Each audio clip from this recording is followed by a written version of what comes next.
Hi, everybody. Welcome. Thanks so much for coming out today. My name's John Stenford. I'm the director of the Hamilton Center for Classical and Civic Education, and this is our final public program of the semester.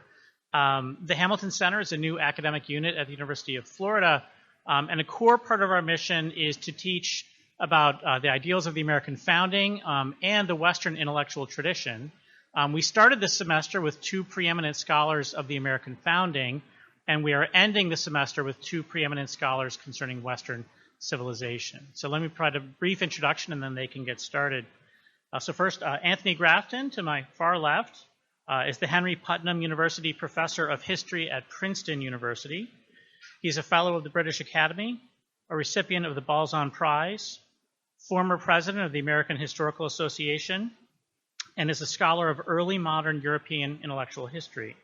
He's written more than a dozen books, the latest of which are Inky Fingers, The Making of Books in Early Modern Europe, and with Maren Elizabeth Schwab, The Art of Discovery, Digging into the Past in Renaissance Europe. With his Princeton colleague David Bell, he co-authored a textbook on Western civilization called The West. To my closer left is Professor James Hankins. Professor Hankins is a professor of history at Harvard University. He is also a Fellow of the British Academy and is a former Carlisle lecturer at Oxford University. He's a scholar of Renaissance Italy, especially Renaissance philosophy and politics. He is the general editor of the Itati Renaissance Library from Harvard University Press. He's written or edited nearly a dozen books. His latest books are Virtue Politics, Soulcraft and Statecraft in Renaissance Italy, and Political Meritocracy in Renaissance Italy, The Virtuous Republic of Francesco Patrizzi of Siena. I hope I pronounced that correctly. With Alan Gelzo, he is co-authoring a new textbook on Western civilization. So with that, I will leave it to our scholar. I don't know who's going first, but Professor Hankins will go first.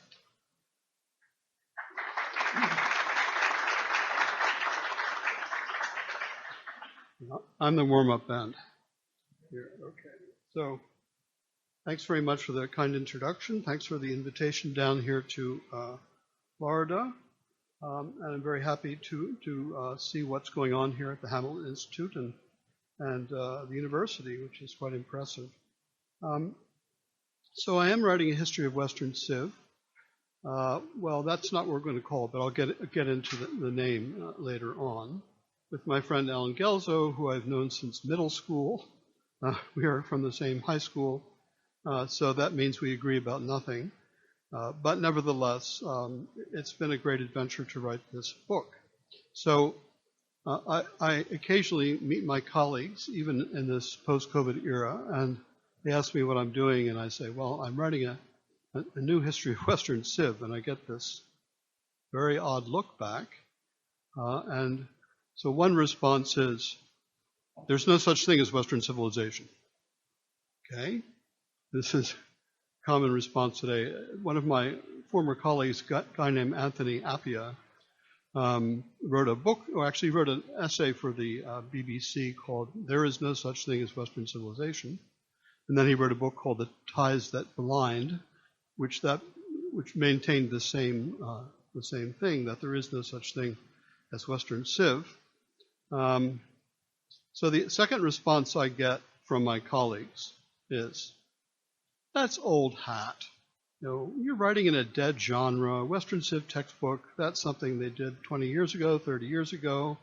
Nowadays we do global history, which is better because it's more inclusive. It's not Eurocentric. We're a global university here at Harvard. We don't do this kind of Western Civ stuff anymore. We used to teach diplomatic history to undergrads, American Foreign Relations, as it was one time called, and we used to send people to the State Department. Now we do global history, and we send people to NGOs and global consulting firms. So things are different now. And then, of course, more recently, we get the criticism mostly from graduate students that it's morally questionable to teach the history of the West because it's a history of oppression. Teaching or writing about Western Civ makes you complicit in the evils of Western Civ. So this mostly comes from people who don't know very much about Western civilization, don't care about it. They don't think there's anything special about Thucydides or Michelangelo or Shakespeare. They're perfectly good modern substitutes. And trying to get students to study dusty old figures like Shakespeare or Milton, the Bible. This is an elitist thing to do. So to return to the first group, the first reaction, Anthony Appiah's reaction, he was actually a colleague of mine ages ago when we were both assistant professors. And he's a very intelligent man. He's a very learned man. And I think he has a point. I can agree with some of what he says about the fictitious or factitious character of, not fictitious, but factitious character of Western Civ. Both parts of this expression, Western civilization, are misleading, can be anachronistic. The geographical term, obviously the West, doesn't make a lot of sense anymore. Much of the West lies to the south in South America, the global south, or it lies in the Pacific Ocean, and the Philippines, and Australia, and New Zealand. It's not West in any sensible geographical sense. And even if you go back to the ancients, they did use the term Western and Eastern, and it was quite popular in 5th century Greece to talk about East and West. The Greeks, the West was the Greeks, and the East was the Persians. Herodotus talks in those terms. But then what happens? Alexander the Great conquers the Persians. So now it's not, East and West doesn't mean as much. But then when the Romans come along, the Romans are fighting against the Parthians, who are Iranian people, and later the Sasanian Persians. And suddenly they revive this whole idea of East and West. They see themselves as reviving the story of the ancient Greeks. And then you also have people like the Alexandrian geographers, like Eratosthenes, who drew the middle of the line. They were from Alexandria, which is in northern Egypt, a city founded by Alexander the Great. So they drew the line north and south from Alexandria. So that meant the Greeks and the Jews and the Persians are Eastern, and then the Romans and the Carthaginians are Western. That's their point of view. So the term East-West are kind of labile points. The term Western in a chronological sense has also changed a lot. Maybe you've heard of this famous book of Oswald Spengler, The Decline of the West, written right after the First World War. So the West in Oswald Spengler does not include classical antiquity. It starts with Charlemagne. It's basically European civilization since Charlemagne. I used to teach a course on history of Harvard, and I remember a student report teaching about the teaching of history at Harvard. And so in 1910, History 1, we had courses with names like that. History 1 had a 2-semester course. The first semester was ancient history. The second semester was European history. The whole package was not called Western history. It was not called Western civilization. It was called history. Right? That was history, ancient and European.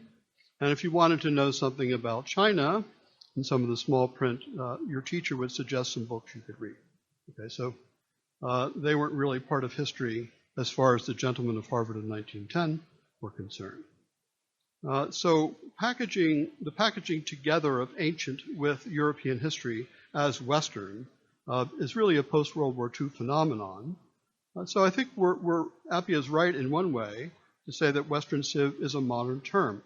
If you do a Google word frequency examination of the phrase Western civilization, the apex of its usage is between the 1930s, peaking in the late 50s, 60s, and 70s, and then going down. There's a recent book by Michael Kimmage who examines the use of the word West in international relations, and he claims that the idea of Western civilization was invented to oppose isolationism in the United States. It was deployed against isolationists in favor of the global engagement of America. Western Civ is also the name of a course. It's the name of a textbook. And this is a flourishing textbook genre between the 50s and the 90s. When I was teaching at Harvard in the 90s, I had two colleagues who had written Western Civ books, Steve Osmond, Kagan Osmond Turner, and then Mark Kislansky with Patrick Geary and I've forgotten who the modern woman, Miller, I think her name was. Anyway, they were making quite a lot of money on Western Civ books. My colleague Kislansky, who's a close friend, proudly showed his annual earnings on the book to me.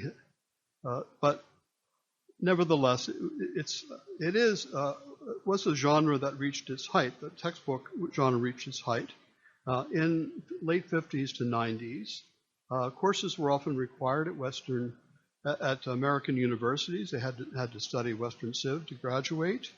So basically nowadays historians think that type of Western Civ is associated with the Cold War, the defense of freedom, democracy, capitalism against the Soviets and the Chinese communists.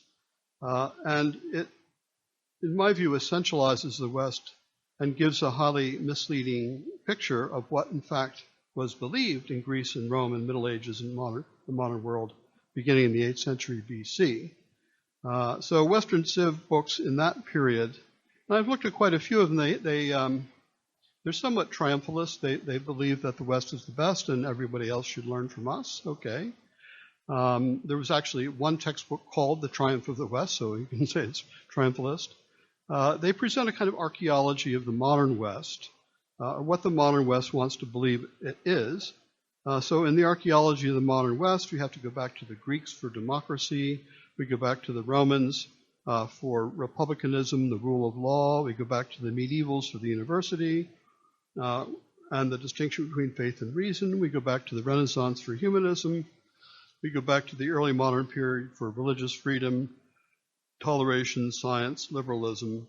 And then in the 18th and early modern periods, we have what's called the Great Divergence, the opening up of a vast gulf in wealth and power between Western countries and the rest of the world. So none of this is false, by the way. It's just a highly selective view of Western history.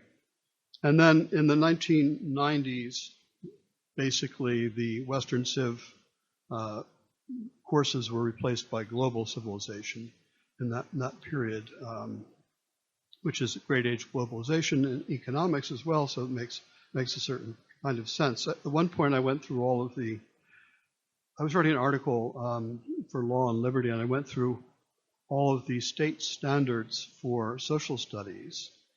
Most of them had them, and none of them had Western Civ requirement anymore. Zero. It's completely been wiped out. Where if you went back 30, 40 years, you'd find many states requiring Western Civ. So Western Civ has kind of disappeared as a requirement. Although I have three nephews who teach in public schools, and they tell me that they never pay any attention to the state standards anyway, so maybe that's not a good indication. So the whole idea of Western civilization, you can say, if you want to, it's a period piece. That's not what I'm going to say, okay? And the term civilization, singular, in the Western Civ, I also find that a bit tricky. For some time, historians have preferred the term culture to civilization, because culture is somehow more neutral, it's more scientific, anthropology term.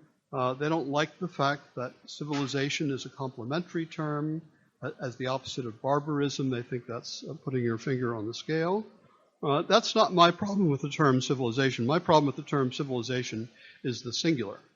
It's misleading to me to talk of the Western civilization as though it is a single civilization. My view is that the modern West is a third-order civilization that inherits from the Greek world, the Roman world, the medieval world. This was the view of Samuel Huntington, a very famous political scientist at Harvard, and I think this is right. And much is lost, of course, in the transition from the Greek to the Roman period, and the Roman period to the medieval period, and much barely survives. And what does survive is somewhat filtered by the ideals of different ages.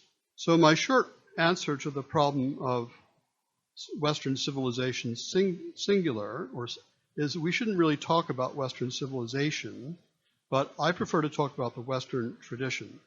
That's the name of the subtitle of our book. We haven't agreed on the title. We've agreed on the subtitle. The subtitle is History of the Western Tradition. Okay, so we're talking about the Western tradition. And what we call the Western tradition is not factitious. It's something real, however we label it. And I think it's immensely valuable and deserves to be taught. And what we consider to be part of the Western tradition, to me, is absolutely concrete stuff. Languages, we know that modern English and other modern European languages are descended from Latin. There's a certain percentage of Greek, especially in scientific language. The whole art of speech, the art of correct, precise speech is something invented by the ancients. The art of persuasive speech, rhetoric, or eloquence were invented by the ancients. And it's important to note that the eloquence is invented as an alternative to violence. It's invented for democratic societies so that people can persuade each other rather than slitting each other's throats. So the alternative to eloquence, to persuasion, to treating another person as an equal and engaging with their mind is, in the modern world, it's coercion, surveillance, policing, compliance regimes. So this is something I think we inherit from the ancients that's quite valuable. We also have very many and powerful examples of expression in Western languages, great works of literature, genres of literature, epic, theater, history, lyric poetry, novels. Some of these are really still unequaled today. It's unfashionable to say that, but I think there are some great works of ancient literature which have never been equaled. And all of these works repay study. We learn from them. And then if you get into subjects like philosophy, you discover that the philosophers of antiquity are still being read and discussed today. Their methods, the methods of logic, the methods of exhaustive collection and arrangement of data, these are part and parcel of the Western style of rationality, that we have argument, we have demonstration. These are, again, alternatives to authoritarian control. That you can, if you have philosophy, you can push back against authoritarianism. And that's one of the valuable things about philosophy, but that is a lesson taught by ancient philosophy. The whole idea of exhaustive collection and arrangement of data really comes out of the Aristotelian tradition. People think it's, for instance, it's Bacon, but really it's an Aristotelian ideal. Bacon wouldn't be caught dead saying it's Aristotelian, but it is Aristotelian. And then medicine, the Hippocratic tradition, is a tradition of rationality that involves the application of theory to clinical experience, but also the correction of theory from clinical experience, what we would call empiricism today. Right? These are valuable intellectual traditions that come from the past and are still used in the past. Everyone knows that the Hippocratic Oath is still, in various modernized versions, is still with us. Rule of law is tremendously important legacy from the past, a tradition from the past. We have the idea of the rule of law, which is stronger in the West than in other societies. One of the distinctions between the West and China is often said the Chinese are, and they're proud of this distinction, the Chinese have rule by law, and the West has rule of law. What that means is that law is superior to any individual person, superior to human authorities. We also have great traditions of jurisprudence, which is a way of solving problems, legal reasoning, and these are much more highly developed in the West than in any other civilization. When I started studying Western civilization comparatively with other civilizations, one of the things absolutely striking is the West has this almost hypertrophy of legal elaboration. So China, for example, does not have professional lawyers, until recently, does not have professional lawyers. It doesn't have professional judges. The magistrates who are responsible for many things are often judges. They don't have anywhere. Chinese civilization is the one that's closest to the West in terms of its sophistication and value in my mind, but they do not have the same elaboration of law as the West does. Then, of course, there's the scholarly tradition, which we belong to, which is one of the things that's very striking about the West, and I think it's still with us that the West is extremely interested in other cultures. And the Chinese are also interested in other cultures. That's one of the great things about Chinese civilization. But it's very hard to find too many world cultures that have a real scholarly interest in the rest of the world. And that's I think one of the great things about the West. And of course, there's the traditions of plastic art, painting, sculpture, architecture. These all occur within Western tradition. We have traditions of Western architecture and painting and sculpture, which you can trace through many centuries, many revivals, renaissances. The main styles are classical and Gothic before the modern period, but you really can't understand the world you're living in without a sense of the traditions of these arts. So the list, I think, that I've just given you of various traditions, and you know that tradition comes from the Latin traditio, handing down within civilizations and among civilizations. Traditio, most obvious reason to study the Western tradition is these things that we've inherited from the past. It's endlessly rich. It's endlessly fascinating. It enriches our lives. It helps us to think and write better, to communicate better, and it gives us something to contemplate. It gives us beauty. It gives us a way of understanding beauty. There's a natural response to physical beauty in nature, but there's also the educated response to beauty in the arts and in music, which you have to learn through a tradition. You can't really expect to immediately appreciate Bach, cantatas, or Michelangelo. You have to be educated to understand those things. But when you are educated in the Western tradition, you have opened a door to fabulous enrichment of your awareness of beauty. So the other point I wanted to make about this tradition is that if you don't study these things, and they're not continuously studied, if the transmission belt is broken between generations and you stop understanding what these things are about, if you lose the ability, for example, to understand Shakespeare or to understand orally the fugues of Bach, then they're lost. We're always one or two generations away from losing traditions. And you can revive traditions. There's many examples in Western civilization of reviving traditions, but it's very hard to do that, and you lose something whenever you revive.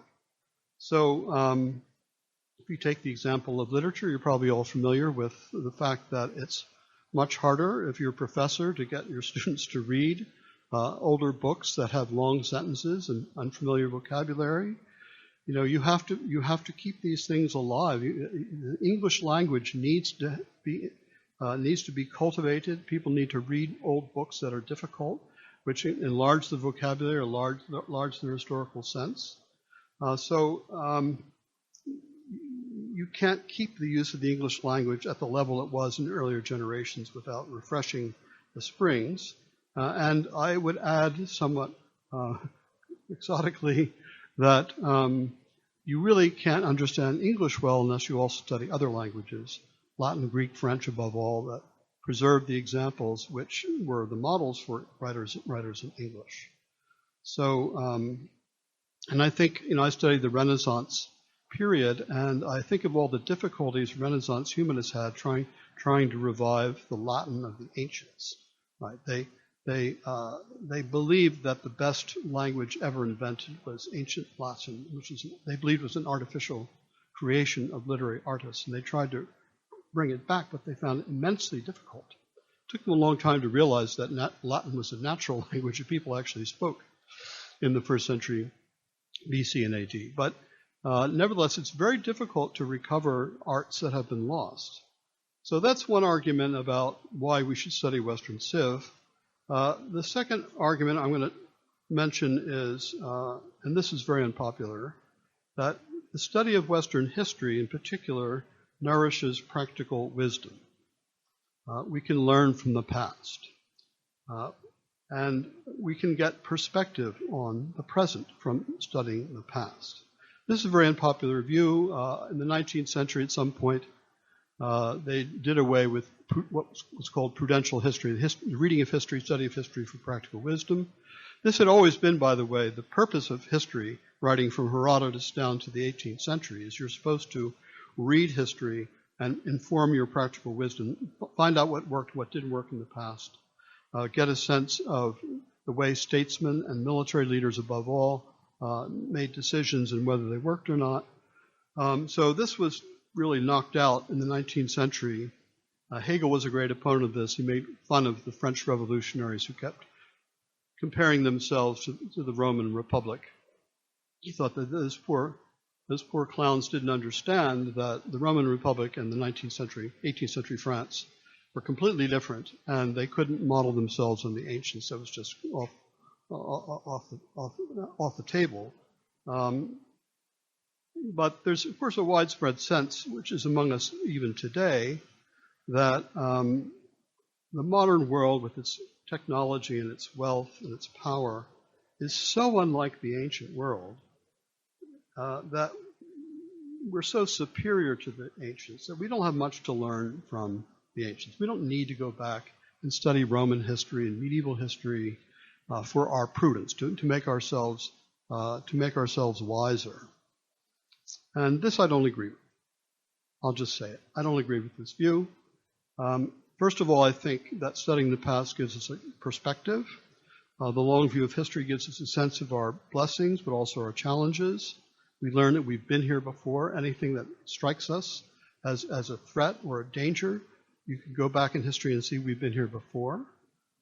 We get a sense of the scale of what we're dealing with. When COVID broke a couple of years ago, some people were absolutely panicked. Other people who were historians remembered the Black Death and 40% of Europe being wiped out by disease. And in the end, it was pretty clear that we're going to lose less than 1% of the population to the disease. Okay, that's terrible. And we have to do something about it in public policy, but it's not the end of the world. And we keep having this. This is something that's a feature. I don't know if you know Jonathan Haidt, who's the psychologist, who says one of the real features of modern social psychology is that people are very prone to black and white thinking, to catastrophism, to thinking everything that happens is a catastrophe, to emotional thinking, the sky is always following. But I think that one thing that history does is it keeps us sane. Okay, it's a prophylactic against fanaticism. We need prophylactics against fanaticisms. And without historical perspective, we become subject more easily to manipulation by political authorities who want to terrorize us into accepting states of exception and take away liberties and the blessings of moderate government. They use our sense of panic, which is really using our ignorance, to take away our liberties. But if we have a sense of history, we realize that you don't need to panic most of the time, and we can put the dangers that confront us in some kind of perspective. So that's one argument from prudence. If you want to put an argument from practical wisdom. The other is that it's not in fact true that the modern world never resembles the pre-modern world. Okay, you can learn from the past, and it gives us an enhanced sense of what works and what doesn't work if you study the past.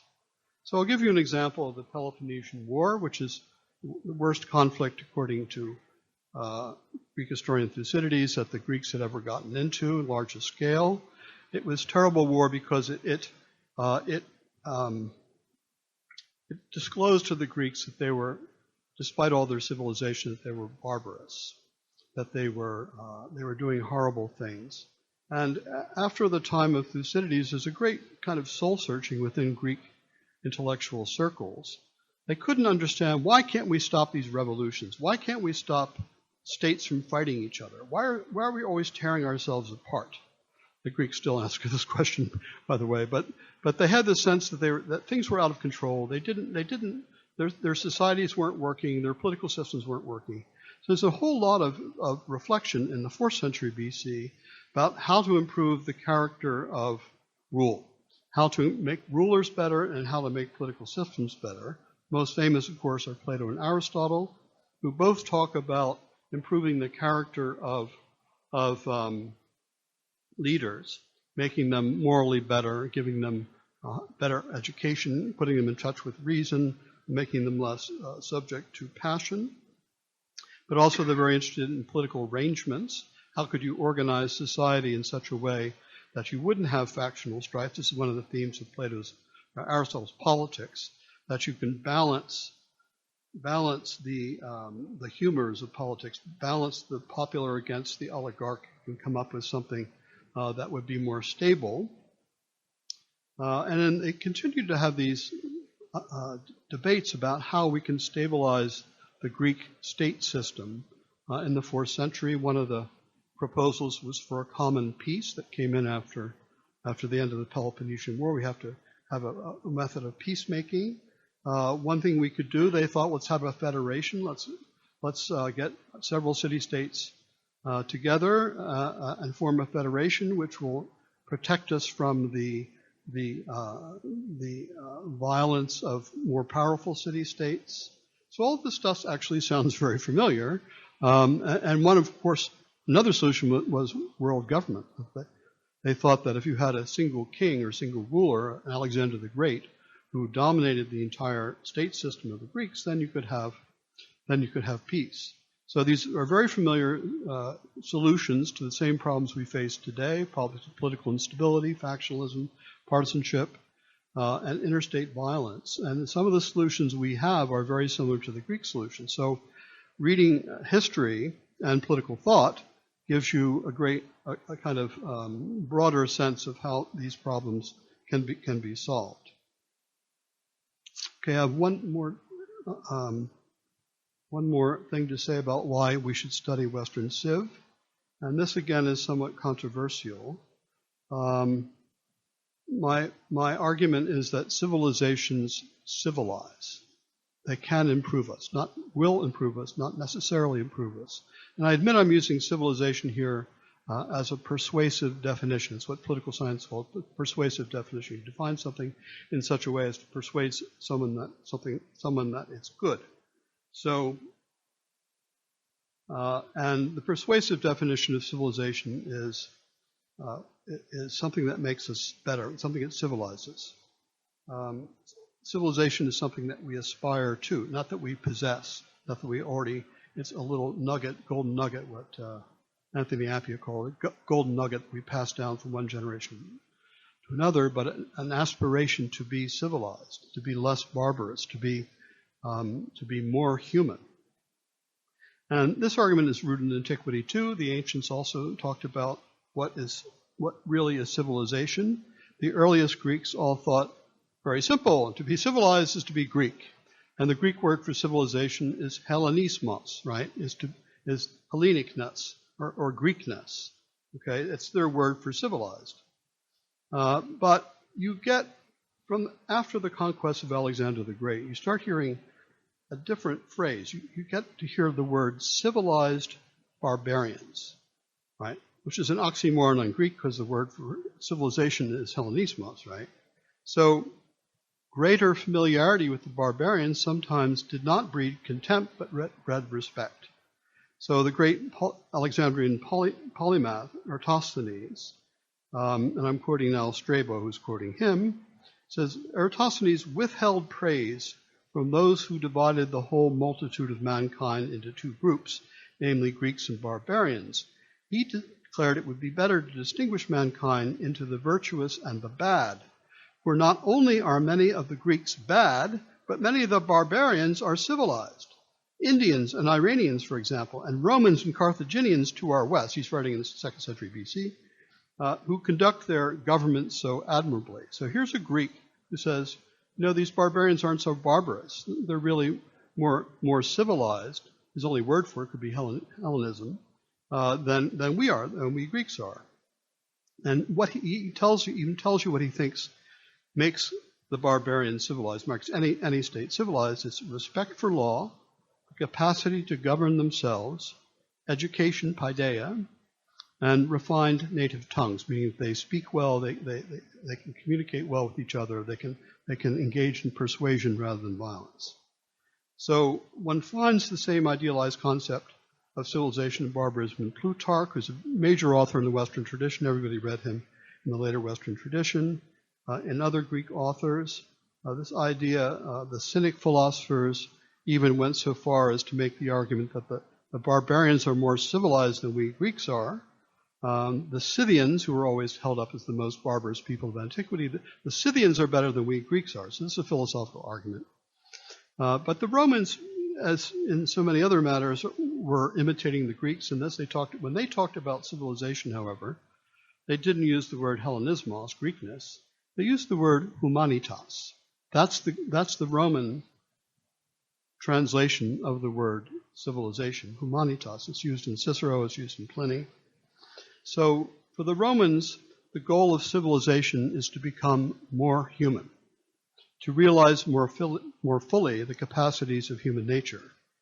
That's what Roman humanitas did, according to Pliny, who talks about the blessings of Roman civilization, humanitas, as it was spread to other countries. Now, obviously I'm not unaware of the violent history of Rome, but what I'm saying is the Romans themselves and the Greeks themselves had an ideal of civilization which they tried to attain, even if they often failed.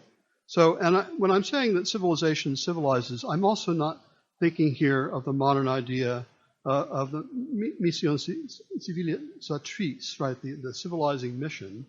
I'm not thinking of a concept of Western civ that makes the West stand for values like democracy and liberalism, free market, capitalism, Christianity, the rule of law. That's not what I'm talking about. I'm not talking about a concept that makes it our duty as a nation state to spread Western civilization around the world, wiping out rival civilizations or subordinating them to the West. That's not what I'm talking about. This was an original idea that was used by colonial empires that were civilizing the rest of the world. And then the Cold War was deployed against communism. And we now hear this again. I've read in a number of publications, not just on the right, not just on the left. Actually, it's more often in the center left than in the center right. These are people saying we need to revive the idea of the West. We need to rearticulate what we are the best at, and then deploy that concept of the West against rival concepts of civilization in Russia and in China.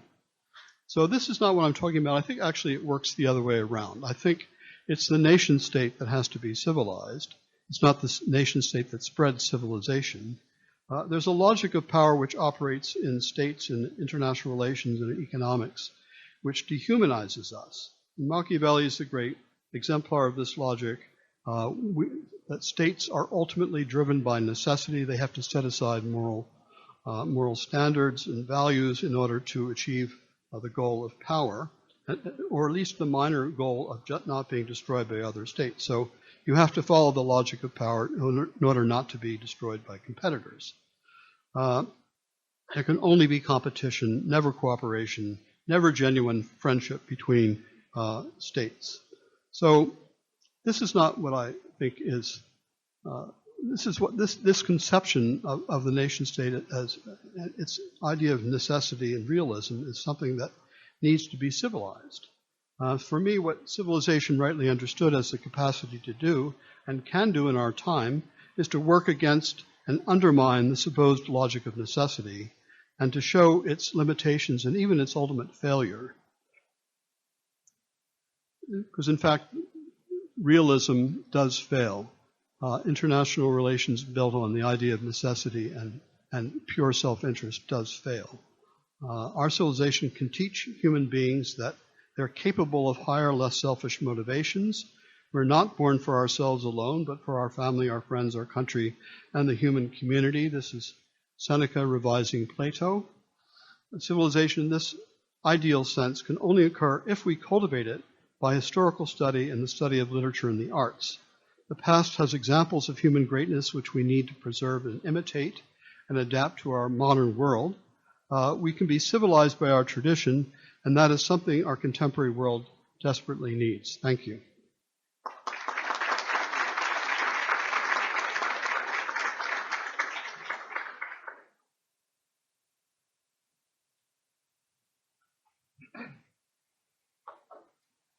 Good afternoon. Thank you all for being here to hear about Western civilization. That doesn't happen everywhere these days.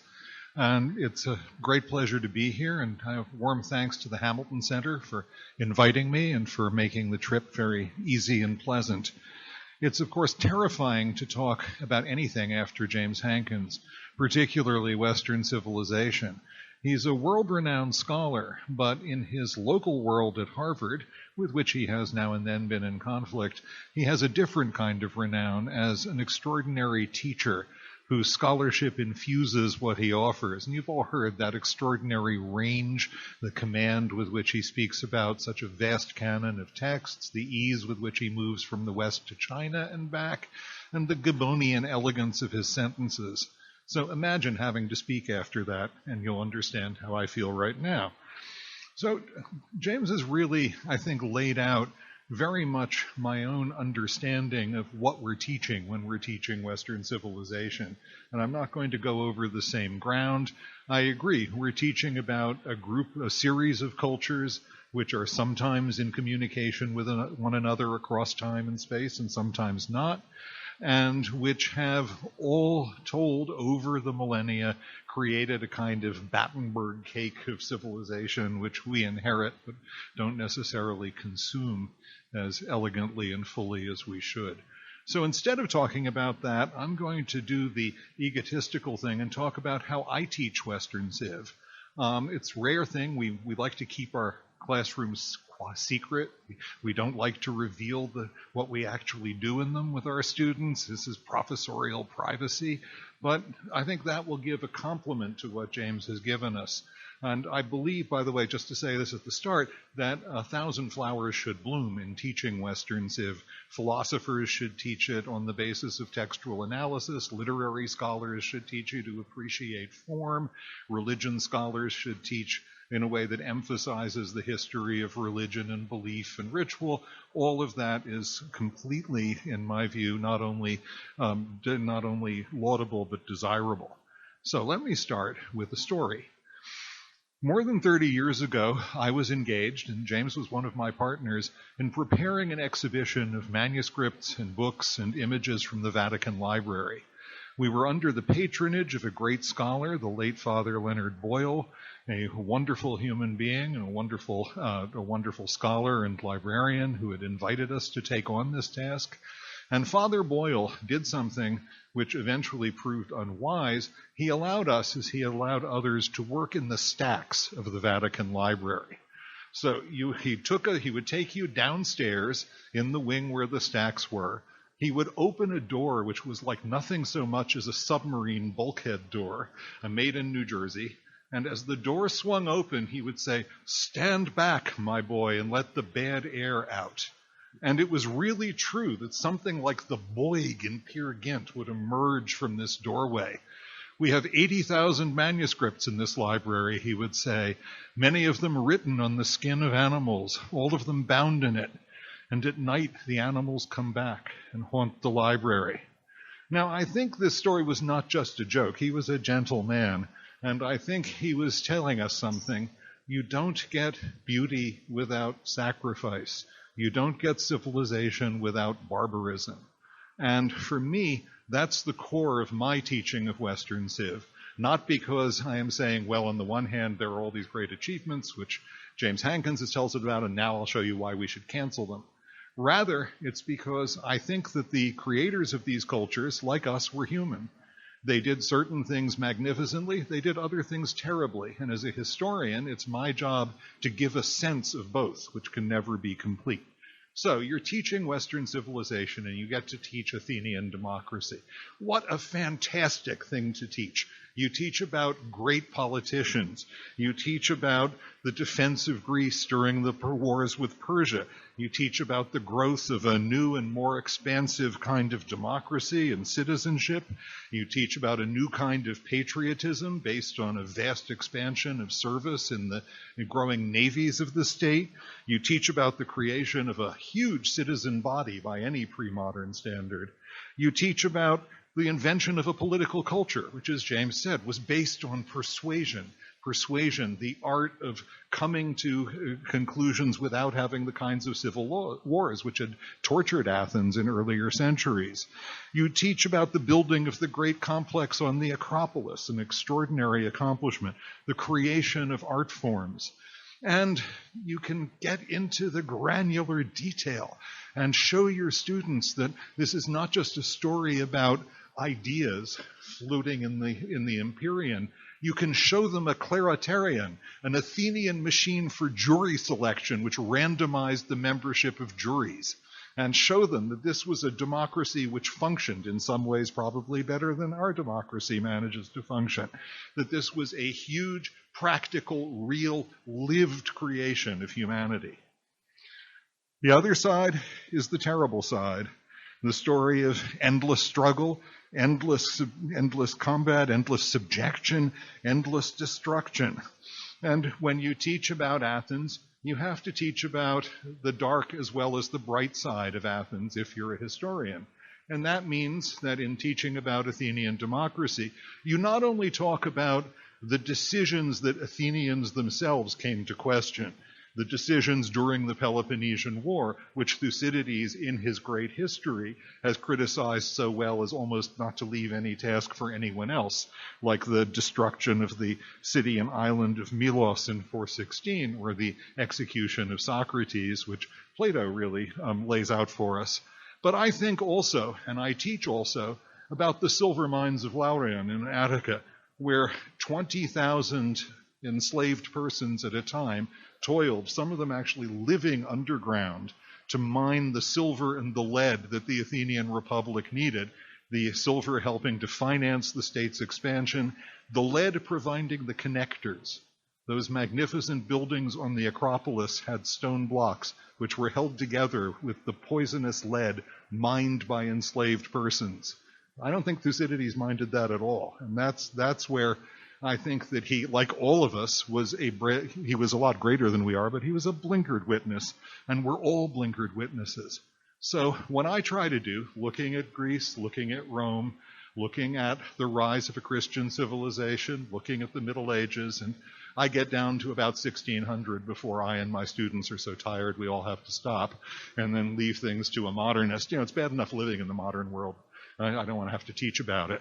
But as we do that, I try in each case to make clear that each of these is a great culture, an extraordinary culture, a culture that is deeply worth knowing about, but also a culture created by humans, with all the faults and dark sides and problems that necessarily involves, because unless you can show me to the contrary, I think they, like us, were the descendants of Adam and Eve, and we inherited a lot of faults from Adam and Eve.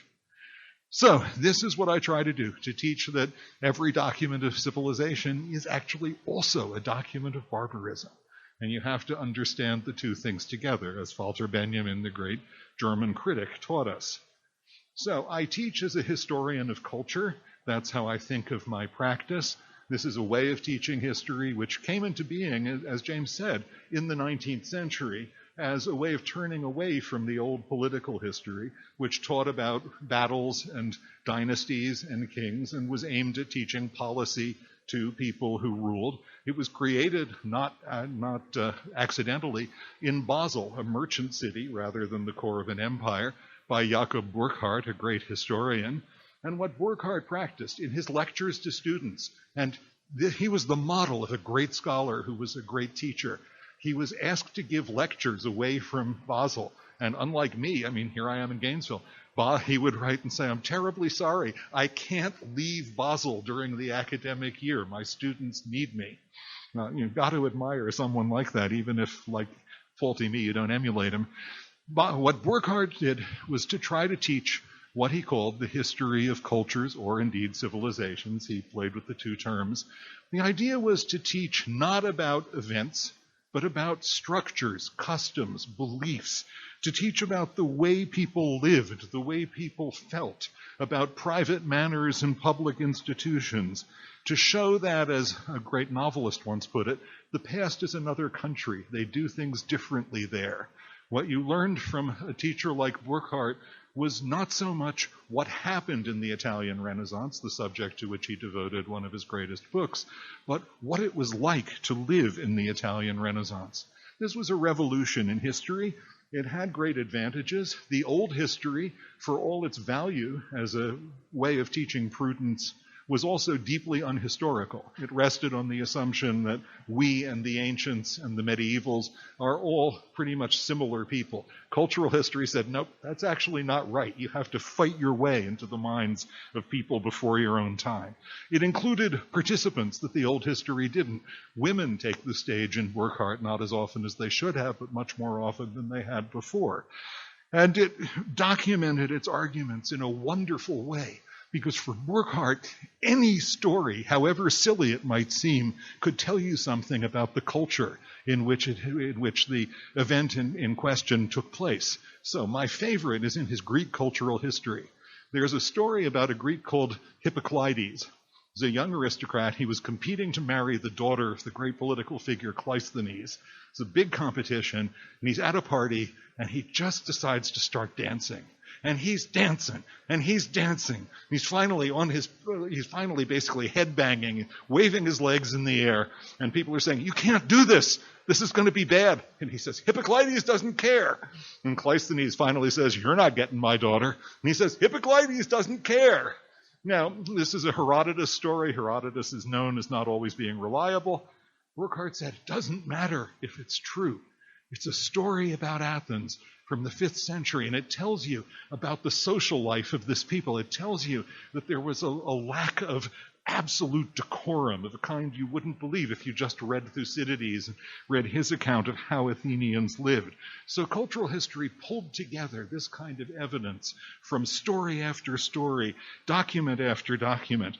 It looked for patterns in ways that nobody had ever done before. One of Burckhardt's great points is what he calls the argument that the state was a work of art in the Renaissance, by which he meant not that the state was beautiful at all, but that the state was artfully created, was thought through and built in a way that earlier states hadn't been in the West. And I still teach a version of this. He had all kinds of evidence, but I like the evidence of the public executioner. There's a great historian, Joel Harrington, at Vanderbilt. He's written a wonderful book about Renaissance executioners, one of them in particular.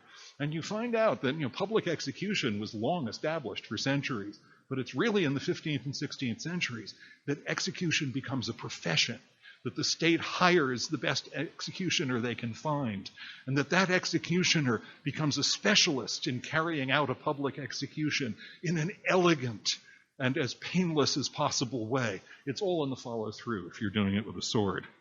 But this argument, it's a beautiful argument, and it's one that students remember, and they come back and say, I remember that thing about the executioner.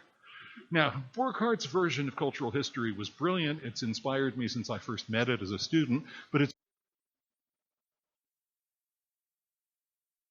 didn't include philosophy, theology, political philosophy. It didn't include this is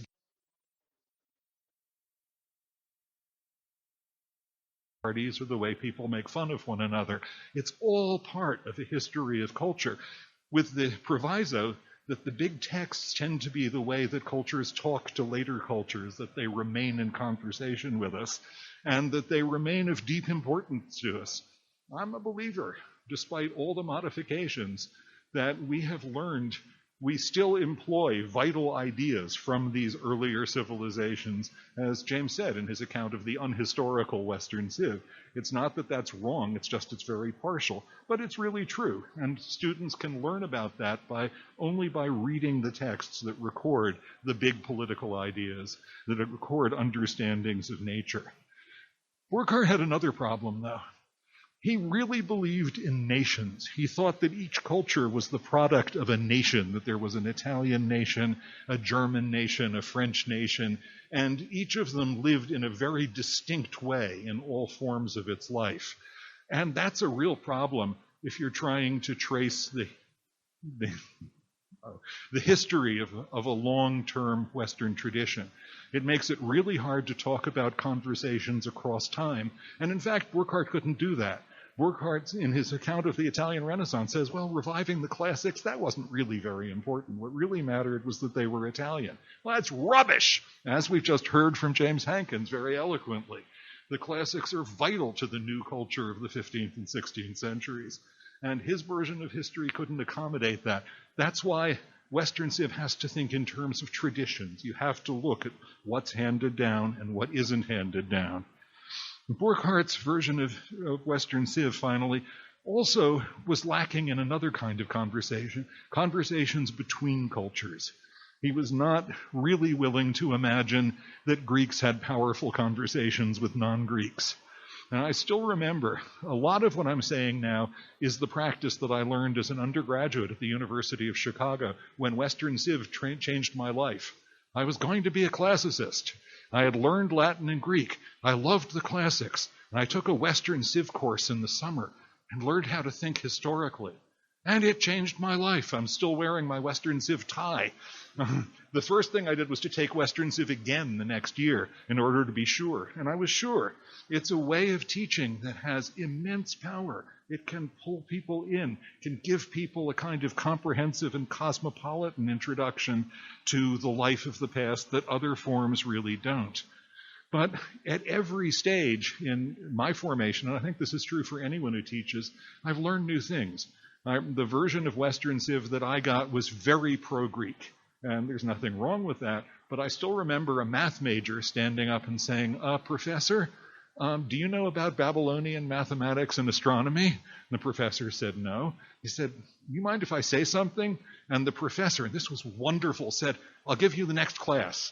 And the math major came back with a brilliant 50-minute lecture about Babylonian linear zigzag functions and the use of data in science and how that came to Greece pretty much exclusively from the ancient Near East.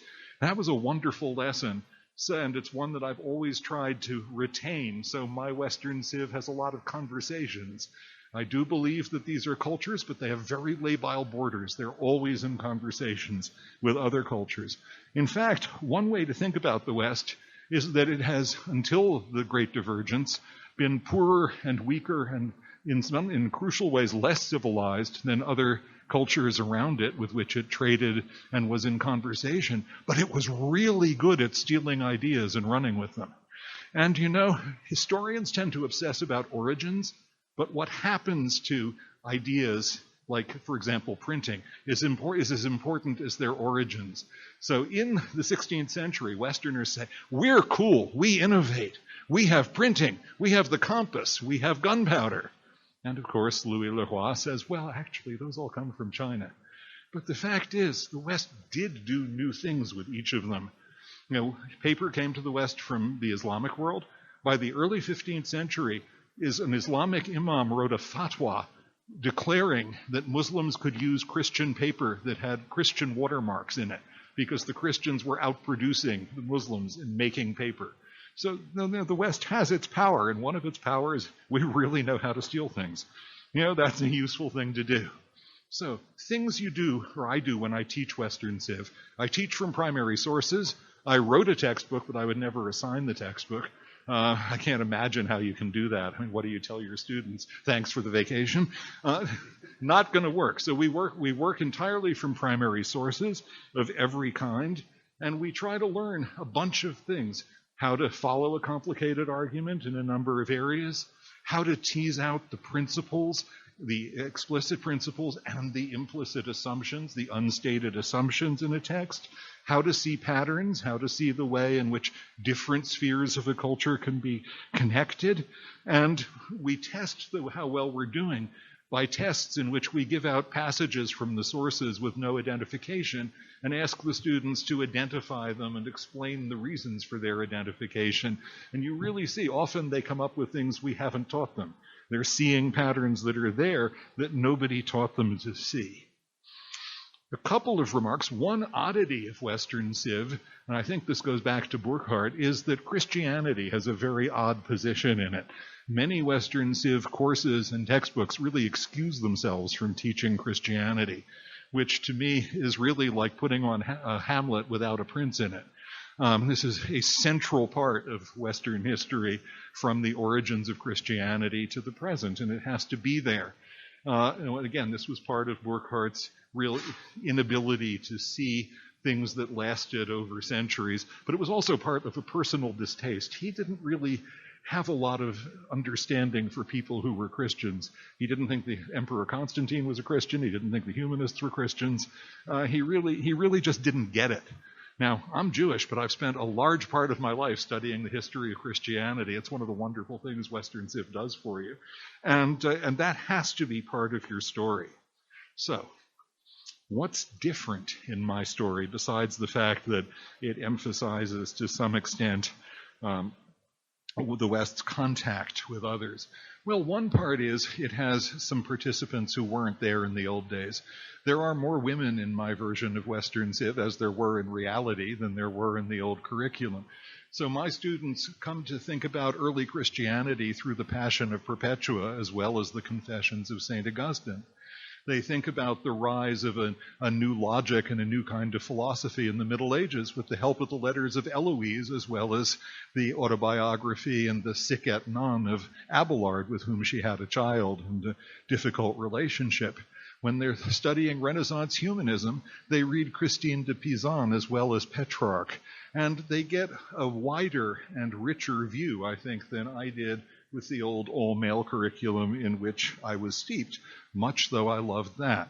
And I think it's really important to do that.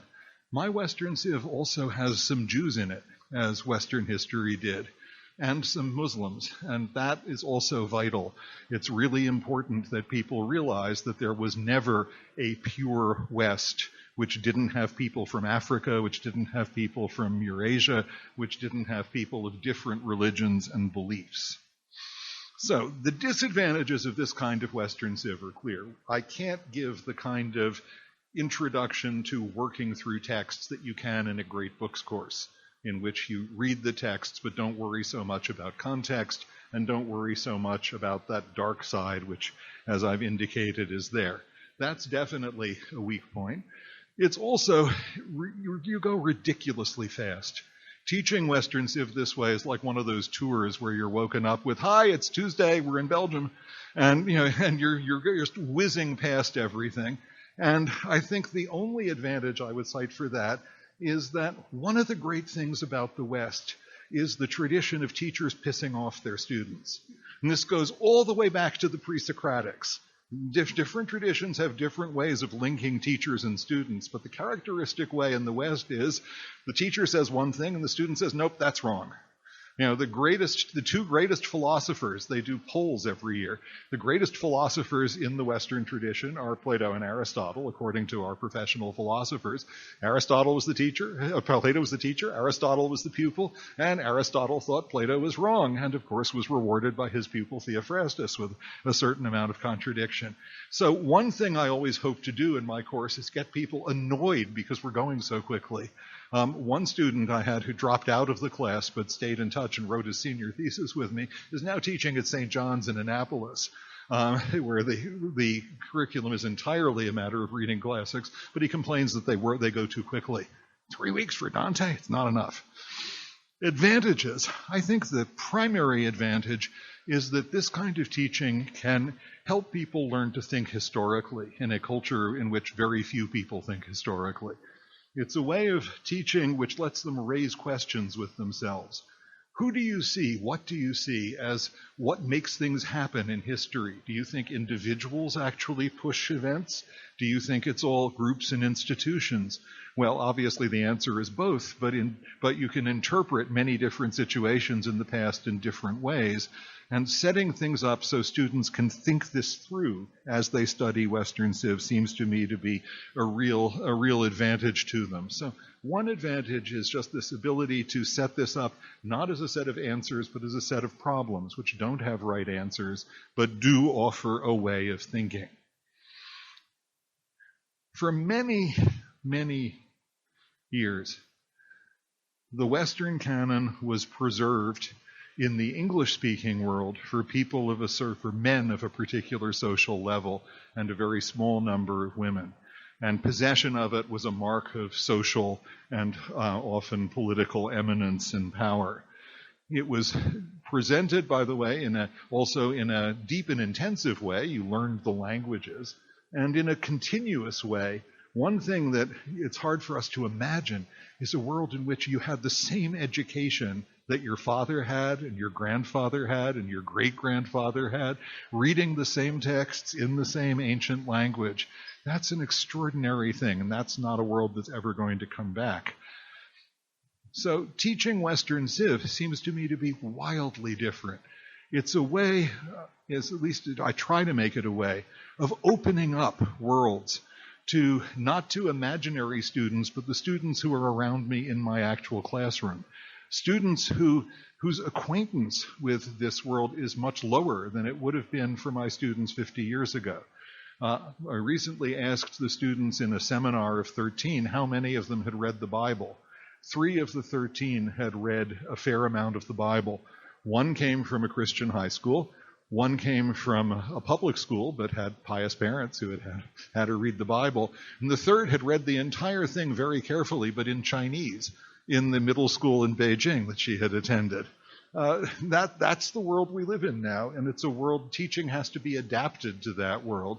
And I think one merit of a course like this is that it doesn't assume knowledge the students doesn't have. It plunges them in, it asks them to work hard, it asks them to engage, it asks them to listen hard. I teach naked. Now, that does not mean horrible things are revealed, I promise you. It means I teach without PowerPoint, I teach without any devices. I ask the students to sit there and listen for 50 minutes as I try to think with them. I love it when they ask questions, but only the engineers ever ask questions. I have 50 years of experience for this. You give a lecture, the humanists go, ah. The engineers, they go, and I once caught an engineer after the end of the course, and I asked her, what was that thing about questions? And she said, well, I'm a civil engineer. They teach us if you don't understand something, ask, because there could be consequences. And but I also think it's great that engineers get some Western Civ and get some historical thinking in the mix. That's one of the things we do really well at Princeton. So Western Civ, this is one way of doing it. It isn't the perfect way. It's certainly not the only way, but it's a way that's worked. How can I tell that it's worked? Well, it gets enrollments. It gets good evaluations, but we know those don't mean a thing. It gets engagement. It gets enthusiasm. It gets students writing really interesting papers on subjects they'd never heard of before, steeping themselves in primary sources they had never expected to read. Not all of them, for sure. Pedagogy is seldom effective with everybody, but it certainly gets some of them. And then there's the little thing we don't reveal. Western Civ is a gateway drug. When you give them a good, strong Western Civ, you can addict them. And then they come back and they take more advanced courses, and sometimes they major in the humanities. They break their parents' heart. I remember a Chinese student of mine once telling me, oh, I did something so terrible to my mother. And I said, what? And I knew he was gay. He told me, I said, what, you came out? He said, no, she was fine with that. I told her I was not going to go to medical school. But it's a gateway drug. It's a way to start. It's a way to pull people in for later.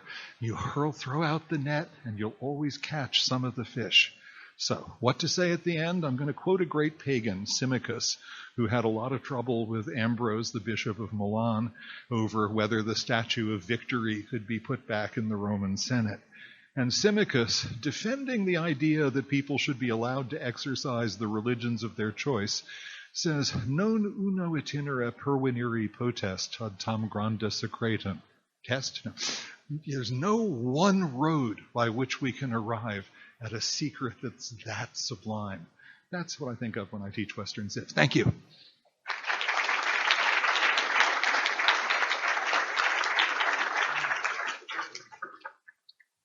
I will, and is this the one? So I'm going to give you guys this microphone to hold. And I will try to keep the cue in part because this whole side of the room is sort of invisible, I think, to people sitting down. So, yes. So thank you very much for those inviting comments. As somebody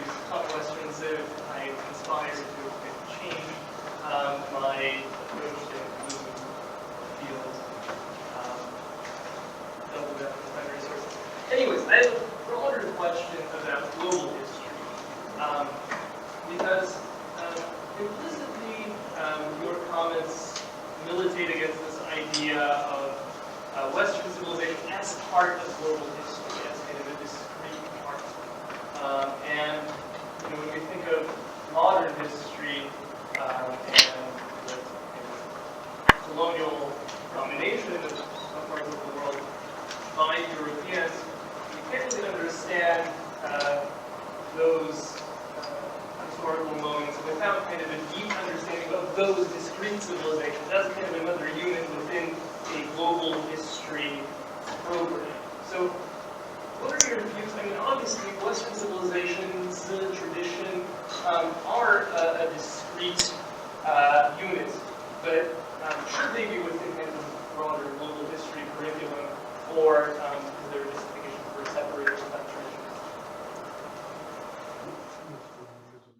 Yeah, I do. So I don't get global history, and I mean I do get global history. I live in I teach in a department which has been a central place for global history. My colleagues produced Worlds Together, Worlds Apart, which is, if not the best, one of the best textbooks for global history, and has a coherence many of them don't, by my reading of it. One of my colleagues, Jeremy Edelman, does this extraordinary global history MOOC, and does it all over the world, and it's clearly very enlightening. That apart, teaching the American students and the non-American students in bigger numbers that I teach, I don't get how to teach global history in a way that engages people as Western Civ can. For me, it always remains on too general a level. I feel as if I'm skating over a surface. I feel as if it's more like high school social studies, not in the material, but in the approach. Whereas Western Civ, when you teach from primary sources, is something new to most students and something that pushes them deeper. This is a purely personal response. I've talked to many global history teachers. Many of my former students teach global history. Many of my former students teach Western Civ.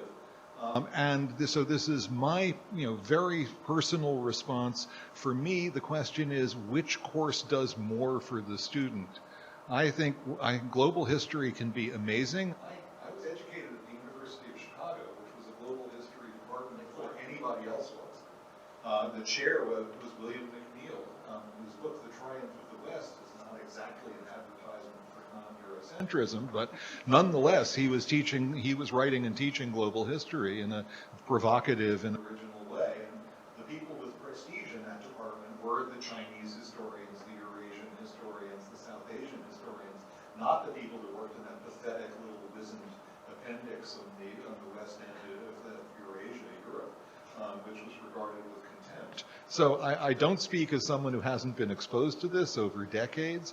I'm sure, in fact, I know from talking to my students, I have former students who do this, they feel really well, and I'm sure that that's right, that they have found the granda secretum that I miss. But for me, Western Civ just works pedagogically. The other thing I'd say is there's a limit to what you can pack into a course.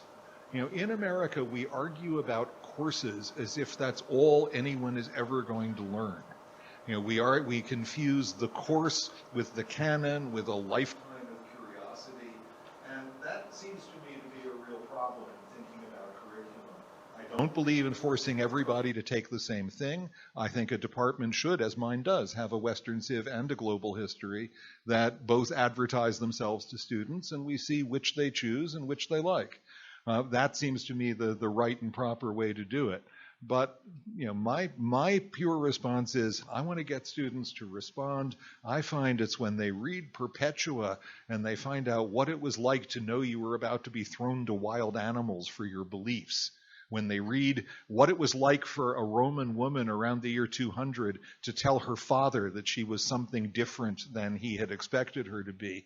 That, for me, has a kind of pedagogical power in showing that these are very different people from us, but they're real people. They had flesh, they had blood, they lived real lives, and they still have something to tell us. I can't get there from global history, but that's just me. And I may be somewhat deluded by watching my own children. It's my two children. Neither of them became a professor. Neither of them got a PhD. The only PhD in the next generation is my daughter-in-law. But they both became readers. And they are now a book group of two reading Crime and Punishment in their 40s while raising children and working in their professions. And I look at that and I say, it doesn't matter what they didn't read in college. They're reading it now. This is what you hope for, that people have a curiosity that awakes and that remains. Yeah, that's really great, and a great question, too, which I've thought about a fair amount. One of the things that I also have difficulty teaching global history, doing the whole thing, right? Because it's a lot of material, and if it's a drive-by in Western Civ, it's a rocket ship speeding through. An Elon Musk rocket ship. Yeah, blowing up. But there is an aspect of Western Civ which is a story, and you need to tell the story. So when I teach the history of Western political thought, the big story is the Greeks start out with democracy and this very noble form of aristocracy, the Spartans. And it falls apart. And they have various shifts to try to save it. I mentioned some of them. Aristotle's theory of how you organize the state so you can get all the parts in, and then the federations, and then finally it ends basically with monarchy, right? So the conclusion you would draw from Greek history is that the only way the Greeks stopped fighting each other and stopped having revolutions is that Philip of Macedon came in and put a stop to it. However, the story reverses itself in the Middle Ages, right? Because you have monarchies to start off with, and the monarchies are completely ineffective. They're very weak, and what happens is you get democracies growing out of monarchies. So it works in the other direction, and ultimately you have a kind of struggle between monarchy and republics that starts in the Renaissance and continues down to modern times, when constitutional monarchy is one compromise, and then you have republican forms of government. So it's a kind of story that goes on, and it's people responding to problems they have. That's the way I like to teach history. I'm not a cultural historian, but I do political history and intellectual history. And I like to think of people having concrete problems of governance they're trying to solve, and what do they do to solve them, and what works and what doesn't work, but also how the times change and different solutions come to the fore that are hidden. So that's one point.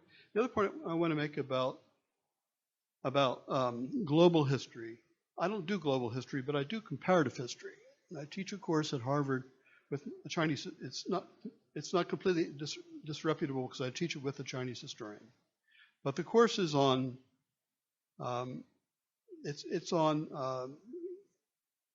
theories and practice of good government in China and the West. I started studying this Chinese history about 10 years ago, and I found it immensely rewarding to me to study Chinese history, because all the sort of things I never really noticed about the West, I noticed when I studied Chinese history, right? Because you don't see the big picture about Western history unless you have it in some kind of comparative perspective.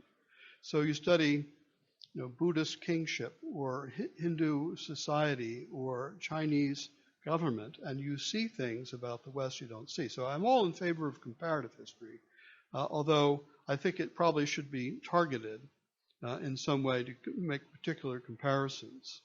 So I'm trying to put together now actually a series of courses for classical schools where they can. Because many of these classical schools are now being inhabited by Asian students, right, who are dropping out of public schools and going to classical schools. And I'm trying to put together a kind of curriculum for comparing Asian and Western societies, which I think so far has worked very well.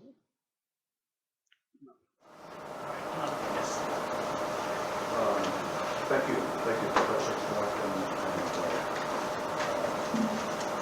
If everyone could speak up, would this work? No. Okay, so just try to project. Yeah. My name is Will Hasty. I'm one of co-directors of the Center for Medieval and Early Modern Studies. And I wanted to thank Professors Grafton and Hankins for your presentations. I appreciate your thoughts with respect to the degree to which the discussion question, what is Western civilization, might be regarded as a bit general, if not vague, for a research-run university such as this, University of Florida. And if you were to give let's say a subtitle to that question, or if you were to endeavor a brief answer to that question, what is Western civilization? I wonder what that would be, if I may.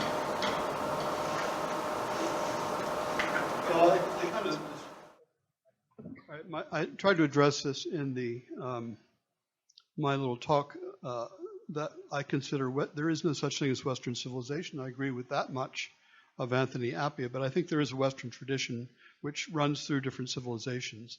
And it's not, some of the things that are characteristic, the question is there an essence of Western civilization? I'm not sure I believe that. But if you ask, for example, about the relationship between Western civilization and Islam, it's clear Islam gets a huge amount from ancient civilization. It inherits ancient civilization, and it interacts with Western civilization at various points. They inherit Greek mathematics, but they take Greek mathematics to a much higher level. The Greeks are great at geometry, not good at algebra. The Arabs are excellent at algebra. When the Western Middle Ages wants to learn about ancient philosophy, they turn to the Arabs for their commentaries and to solve particular metaphysical problems such as creation.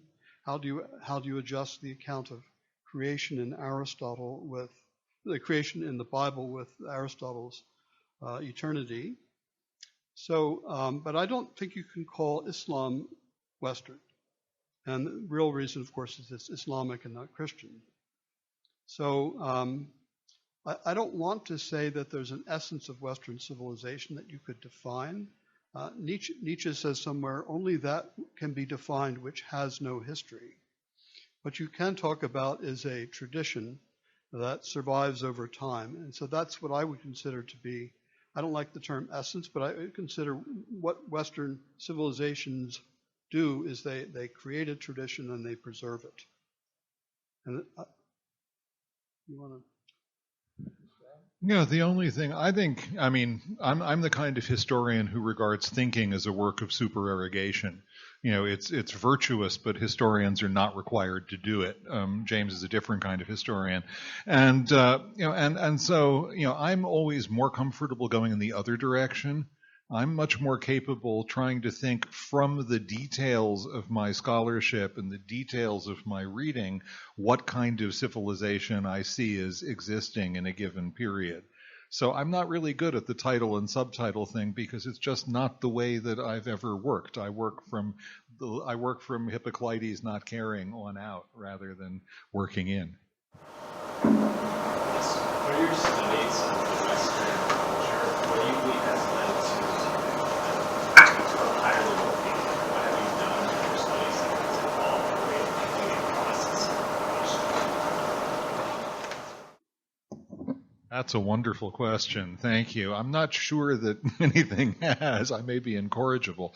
I think I would say two things. One is teaching to a changing student body has made me totally conscious of how little I know and totally conscious of how easy it is to guess completely wrongly about people's needs, what people want to know about, what people need to know about. And probably the older you get, the more that's true, and the more important that corrective is of actually having students around you asking questions and pushing back. Otherwise, I think the other thing that trying to teach has pushed me to do is to learn things that I didn't actually know I was going to have to learn. I know a mass of things about Catholic liturgy in different periods, which I never knew I was going to have to study. And I did do graduate work on the history of Christianity with a great scholar of Lutheranism, Brian Garish, and a great scholar of the Counter-Reformation, Eric Cochran, who was my doctor father. But neither of them would have thought, if you're going to study a religion, you have to know the practice. You can't just know the theology. You can't just know the institutional structure. Religions exist in those things, but they exist also in a lived practice. And that's something that I've learned over the years. I should have known it before, but I grew up as a Reformed Jew. Practice was terrible. What can I tell you? I grew up as a Catholic, and it took me a long time to realize that the Catholic Church was more than theology, and that the Pope was not isomorphic with the Catholic Church. There are a lot of people out there trying to be Catholic in ways, all different kinds of ways. But I have the same sense that whenever I try to explain something to students, it turns out to be a different thing every time I do it. Because they're asking different questions. I had the experience of teaching Western Civ, and the course began the day after 9/11. And I had prepared lectures which I'd given for several years, and they had nothing to do, obviously, with the Islamic world. I used to do little sections of the Islamic world, but so I walked into this class on September 10th, 2001, after the attack and the air was just electric, absolutely electric. And I could see they wanted me to explain Western Civ, right? And I wasn't prepared to do that. So I instead told them where we got the idea of Western. I talked about the Battle of Marathon, right? Which is, where the Greeks first get a sense that they are really they're a really different type of civilization than the Persians. So I just talked about that. And I did made no reference at all to 9/11, but it just, events and the students in the seats change what you have to do, and it make you constantly rethink questions. I mean, my Chinese students, I mentioned this, having Chinese students who are trying to connect with Western Civ, and my trying to connect with them, that for me has been the most exciting thing in my academic life for the last 10 years, is encountering the East, right? And trying to make sense of the West in terms of the East. So that I also recommend. I'm out of time for one last question. I'm going to raise up. My name is Karim Kurtan. I'm a professor of medieval history and art and archaeology. The concept itself, Western Civ, that is, has at least two, in my mind, at least two problems. So civilization, before anything, is actually the word that the rest of the life in the West. So could you speak a little louder? I can. So civilization, actually, the rest of the Latin word kivas, which right? So the contrast is not so much between civilization and barbarism as between inhabitants of the cities, towns, and peasants. I struggled for a long time with the idea of actually including this 90% of the population in the Middle Ages, as well as later, that is written out of the standard Western Civ.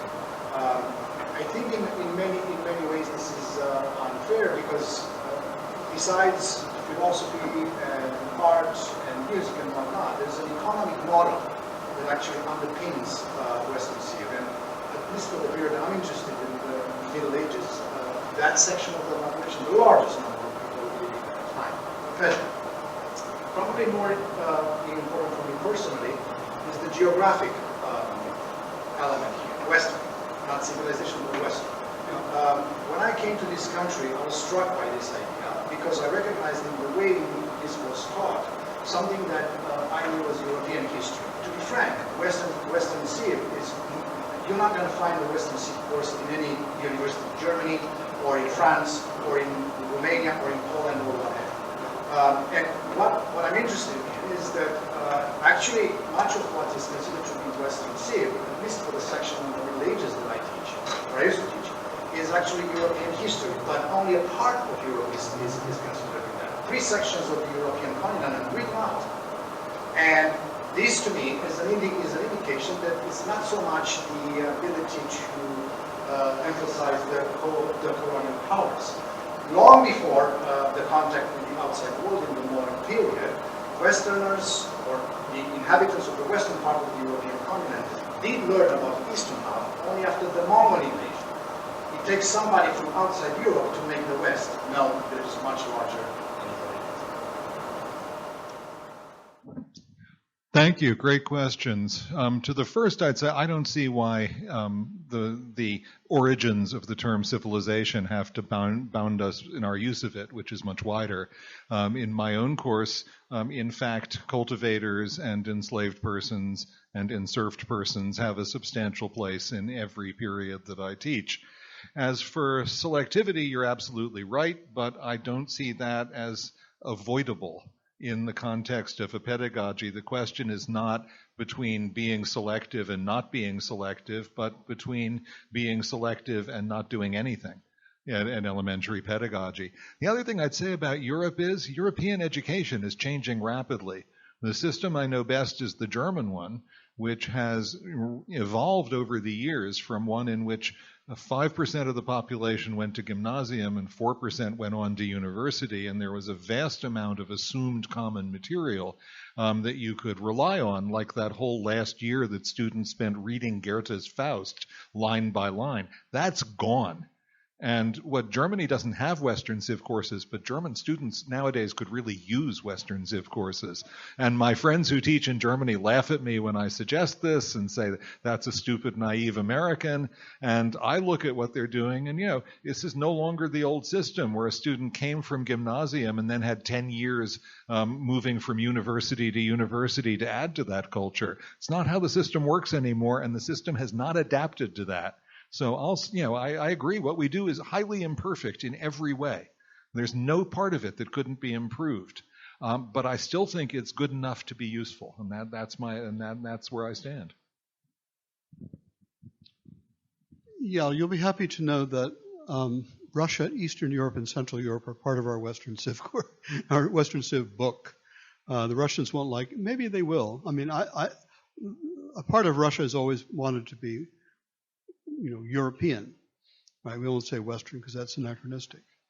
Anyway, about civilitas, in antiquity, civilitas means acting like a citizen. That's Suetonius's definition.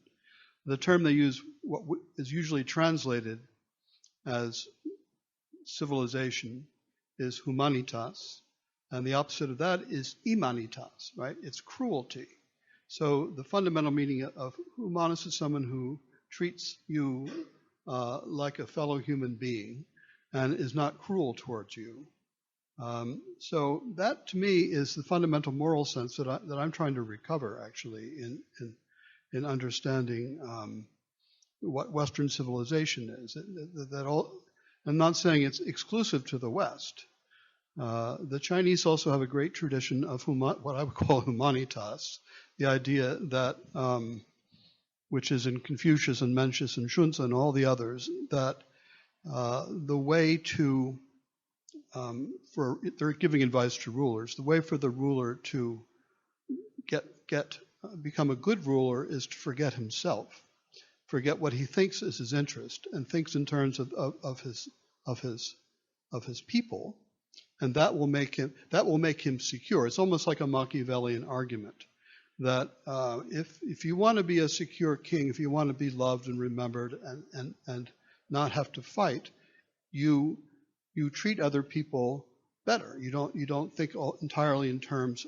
You treat your people with humanity, and there's a Chinese word for this. And you don't try to exploit them. So I think that's it's kind of moral sense that I'm trying to give to the word. I'm not sure when civilization becomes civilization. It's the 16th century, must have Erasmus. In France, it yeah. begins to take on. Yeah, I think they start using the word civilisation. There's I think an old article by Lucien Febvre on that. Yeah. All right. Thank you very much.